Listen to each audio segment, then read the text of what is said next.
चलिए आइए अब हम लोग एक नया सम्स करते हैं। Sums number 6, make journal entries for forfeiture and reissue of shares. The directors of X Limited forfeited 400 share of 10 each, fully called up, on which 24 have been received. 300 of these shares were reissued upon payment of 25. ध्यान से समझिए, पहले इसका मैं workings कर देता हूं। Sums number 6 देखिए, आपके पास 400 शेयर है जो आप फॉरफिट किए हो, जिसमें 10 रुपया करके 4000 रुपया आना चाहिए था।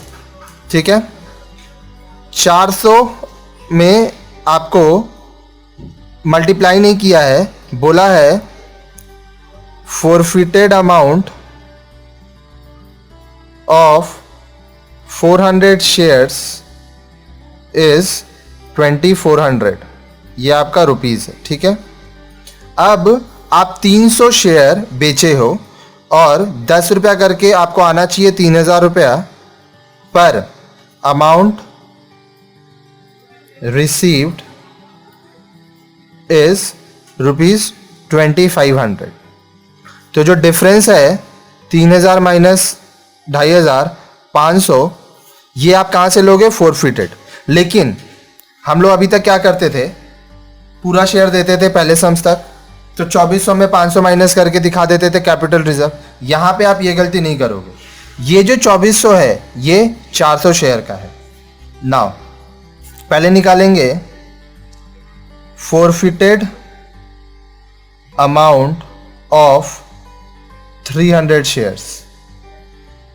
ठीक है, 2400 रुपया आपको मिला है 400 शेयर का, तो 300 शेयर का कितना होगा?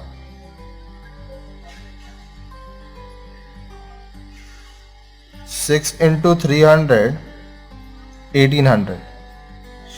तो पहले तो फॉरफीचर का जो आप एंट्री करोगे उसमें तो आप 2400 दिखा दोगे 400 शेयर के हिसाब से। फिर जब आपके बैंक में 3000 आएगा, 500 आप एडजस्ट करोगे फॉरफीचर से, बैंक में माफ़ कीजिएगा 2500 आएगा, 500 एडजस्ट करोगे, शेयर कैपिटल में 3000 दिखाओगे। फिर कैपिटल रिजर्व में आप 1800 से 500 माइनस करके दिखाओगे कि किस तरह से सिर्फ 1300 रुपया ट्रांसफ़र होता है। तो चलिए इसके लिए जर्नल का फॉर्मेट लीजिए, और जर्नल का फॉर्मेट लेने के बाद कंपनी का नाम है एक्स लिमिटेड। ठीक है, सबसे पहला एंट्री होगा फॉरफीचर का, तो हम लोग लिखेंगे share capital account debited to share forfeited account to unpaid calls account. अब देखिए यहाँ पे unpaid call as per the sums कुछ बोला नहीं है। ठीक है, तो वो फर्स्ट कॉल था या फाइनल कॉल था कुछ नहीं पता, तो हम लोग ये लिख दिए। टोटल जो शेयर है वो कितना है? 400 इंटू 10। ठीक है, 4000 रुपीज़ आना चाहिए था, एज पर द सम्स 24 आ गया, मतलब 1600 नहीं आया। ठीक है, नरेशन हो गया being forfeiture of 400 shares of ₹10 per share due to non-payment of call। ठीक है, अब देखिए नेक्स्ट जो होगा, इसको हम लोग इशू कर रहे हैं, तो इशू कर रहे हैं तो बैंक में पैसा आएगा। So bank account will be debited the amount of 300 shares we are giving. So 300 into 10, 3000 आना चाहिए, लेकिन 3000 नहीं आके एज पर द सम्स सिर्फ 2500 आ रहा है। तो इसको आप ये गलती ना करें, ये सिर्फ आपको समझाने के लिए मैं किया हूँ कि ऐसा आप ना करें। ठीक है, share forfeited account debited 500 to share capital account. Full value हमेशा शेयर कैपिटल में आता है 3000, ठीक है। फिर आप यहां पे लिखोगे बीइंग रीइश्यू ऑफ 300 शेयर्स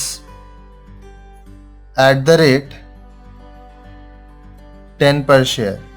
आपका 10 पर शेयर वाला शेयर है, ठीक है। अब देखिए मैं आपको वर्किंग्स फिर से दिखा रहा हूं। 1800 रुपया था फॉरफिटेड 300 शेयर का, 500 यूज कर लिए, 1300 रुपया कैपिटल रिजर्व में ट्रांसफर करना है।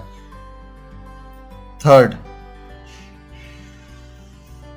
Share forfeited account debited to capital reserve account and the amount will be 1300, being the balance of share forfeited account on 300 shares is transferred to capital reserve account. तो इस तरह से ये sums हमारा यहाँ पे कंप्लीट होता है।